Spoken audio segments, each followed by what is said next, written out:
Hey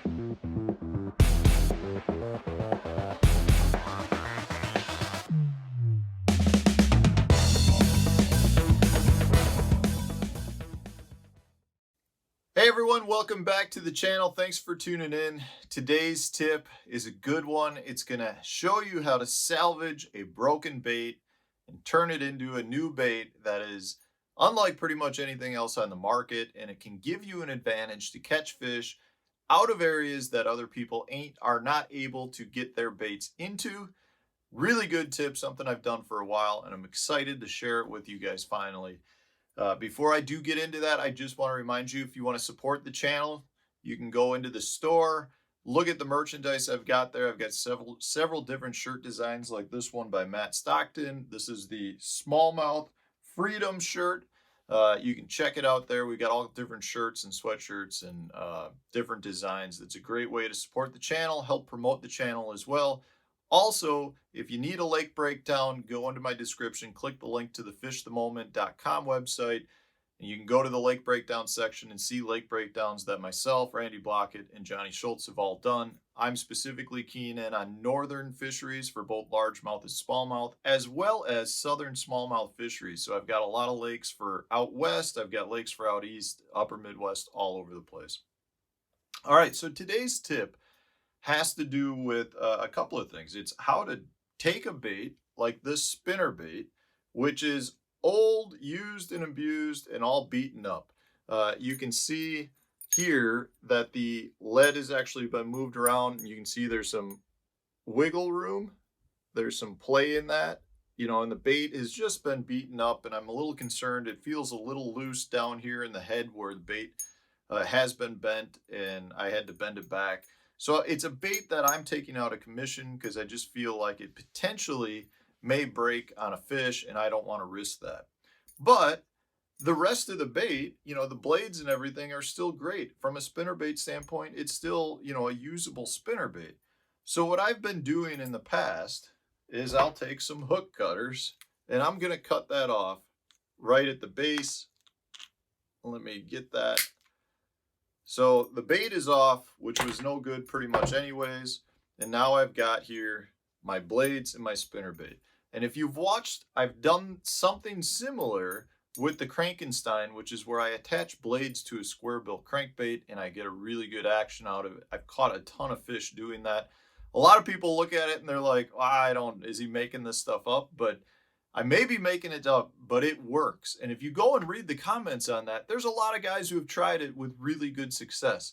And I'm not going to say, you know, sit here and be surprised if in the near future we see some sort of bait that's got blades with a square bill or crankbait attached, because it works that well.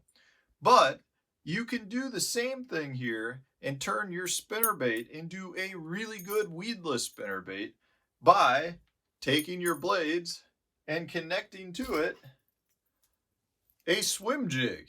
And it's the same exact thing that I've done with like the Frankenstein. I'll just take the blade, I'll take a pair of needle nose, which I have here, and I mean, I'll just put a loop into the end of it, roll it over, and what I'm looking to do here is get it in line with the shank, roll it over, and you basically just close it up to the point where you can slide a bait in. So I've just made a loop there. And this is one I did a little bit earlier. You can see I made a loop.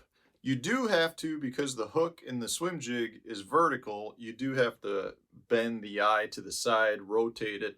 And then what I'll do when I have this is I'll either, ideally what I'll do is make a bunch of these. You can see I've got a bunch of old spinnerbaits here that are being decommissioned and turned into these weedless swim jig spinnerbaits.